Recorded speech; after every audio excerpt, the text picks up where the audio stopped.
නමෝ තස්ස භගවතෝ අරහතෝ සම්මා සම්බුද්දස්ස. ඒ භාග්‍යවත් වූ අරිහත් වූ සම්මා සම්බුදුරජාණන් වහන්සේට මාගේ නමස්කාරය වේවා.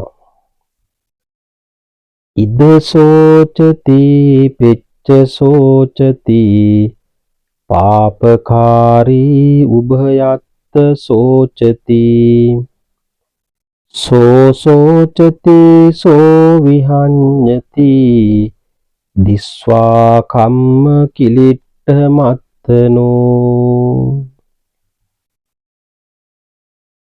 හැම දිනාටම තෙරුවනේ ආශිර්වාදේ ප්‍රාර්ථනා කරනවා.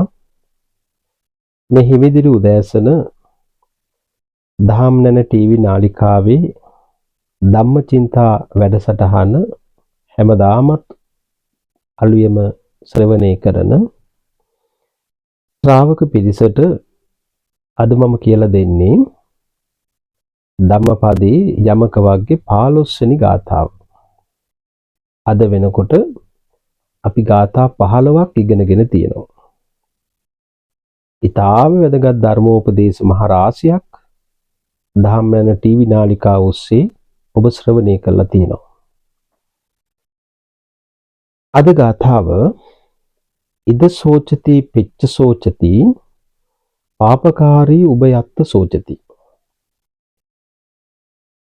තථාගත බුදුරජාණන් වහන්සේ දේශනා කරනවා පව් කරන්නා මෙලොවත් ශෝක කරනවා, ශෝකයටපත් වෙනවා, දුකටපත් වෙනවා.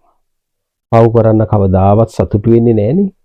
පව් කරනකන් සතුටු වෙනවා. හැබැයි ඒ පව් විපාක දෙනකොට ශෝකයටපත් වෙනවා.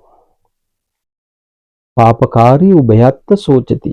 පව් කරන්න මොකද කරන්නේ? උභයත්ත සෝචති.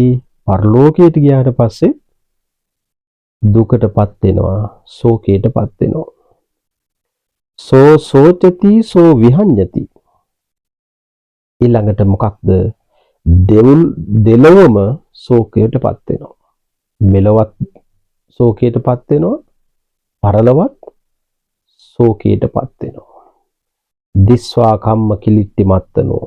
තමන් මේ වගේ අකුසලයක් කරා, මේ වගේ පාප කර්මයක් කරා කියන කල්පනාව ඇති වෙලා ඔහු නිතර ශෝකයටපත් වෙනවා. මම මේ වගේ දෙයක් කළා, මේ වගේ නරක සිතිවිල්ලක් මම පහළ කරගෙන මේ වගේ පාපකාරී ක්‍රියාවක් කරා, නරක අකුසල කර්මයක් මම රැස් කරගත්තා කියලා මෙලොවත් පරලොවත් දුක් වෙනවා විතරක් නෙමෙයි, ඒ කරපු කාර්ය ගැන හිතලා සසරම දුකටපත් වෙනවා.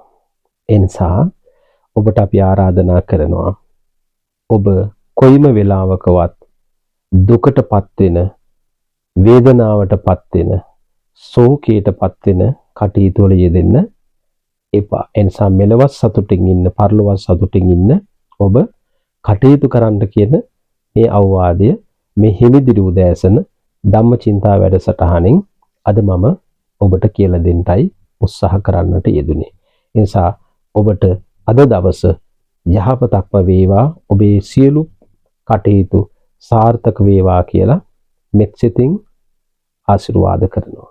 ඔබ හැම දිනාටම සම්මා සම්බුදු සරණයි.